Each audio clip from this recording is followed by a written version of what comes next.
who's been involved every step of the way in opposition to the scheme as presented to Scotland for deposit return. Blair, good morning. Hi, Stephen. Good morning. How are you feeling this morning?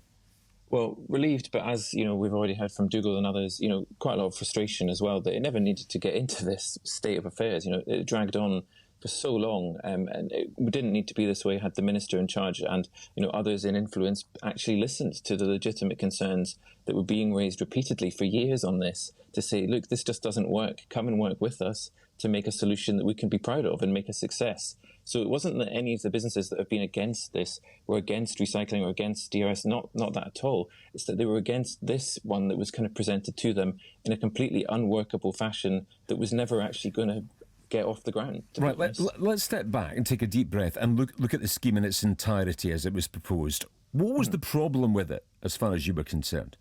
I mean, honestly, where to begin? I mean, if you look at each subsector, the challenges were enormous. It was so overly complex. I mean, even just yesterday, David Harris of Circularity Scotland said on BBC Radio Scotland that even taking out glass, it will still become one of the most ambitious launches ever for DRS. This was always the problem, was that there was always this overstretching of making the biggest, grandest, most ambitious DRS in the world, rather than starting small, starting simple, and then, gradually adding a different product or a different type of material into the scheme. So, I mean, if you want me, I can go into detail, but I mean, it really is extremely complex for producers in terms of labelling, the differences in terms of reporting, for the hospitality industry, who already have enormous glass collection, almost 100%, to be honest, having to report all of that, weigh that, separate that.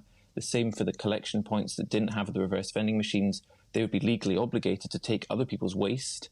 During a busy time in a cafe, for example, their staff would have to handle other people's waste and sort that out, then report that, then, kind of pay out the 20 pences. On top of that, there was the issues around the big retailers, so the supermarkets, for people who aren't able to travel to these reverse vending machines or collection points. There was still no solution on how someone who gets online groceries delivered to their doorstep, how were they going to get these bottles and cans taken away? There was no system to do that because you can't put dirty waste or potentially broken glass amongst fresh food. So there was just an enormous number of complexities that hadn't been worked through or answered, and there was no way that would have been ready on the 16th of August, let alone the 1st of March. It may have been ambitious, but the end result we're left with is nothing. Now, a wait of at least 2 years for a deposit return scheme to happen here in Scotland, and the costs through all of that 2 years is to the environment.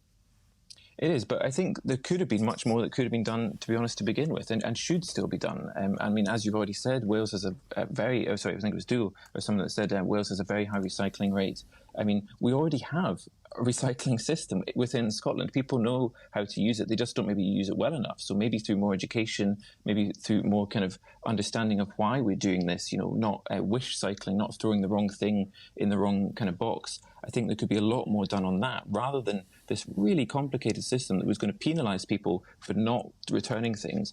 And, I know you heard from Kat Jones earlier. I mean, I think it is a bit naive to think that this will suddenly be a magic bullet and get rid of all litter. I just don't see that the case. And there's been quite a lot of reminiscing from a few of your other callers who think this is the same as the old school glass return schemes. And unfortunately, that's not what this was, and never was proposed to be a refilling scheme. Of course, refilling would be a much better thing than creating new bottles all the time, but that was never what was on the table with this system. It was never meant to be a reuse, a refill scheme. It's effectively a collection scheme. Even though it, purported to be a recycling scheme, it's a collection scheme whereby the council trucks would be going around your houses to collect your household glass that you already have that is not a drink, so olive oil or jam jars or other glass that you consume in your household, that would still have to be collected somehow.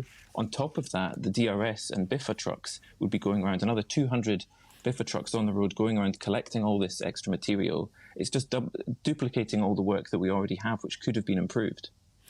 Where do we go from here? I was interested to see even Circularity Scotland, the industry body set up by the Scottish Government with industry to administer this, even they say this is a disappointing outcome.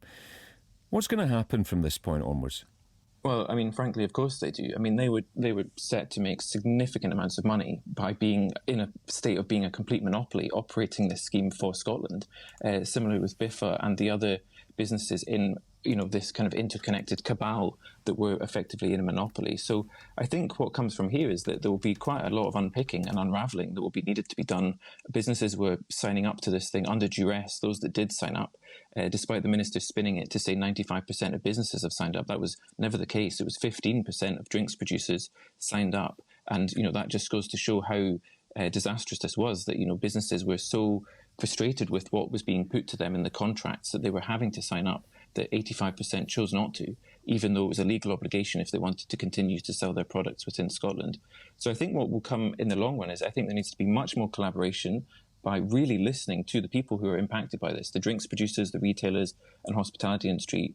There was just not enough of that from the beginning. It was really done in an echo chamber with big businesses and this so-called industry body which didn't actually engage or listen enough to the industry. And I think what we really need to have, if this is something to push for, is a future-proofed deposit return scheme. There's a lot of technology that exists already around digital deposit return schemes, DDRS, which means that you could still recycle at home using your curbside recycling. You could instantly scan a bottle on your phone and get your 20 pence of deposit instantly credited to your account and not have to change your behaviour. You could still do that at home.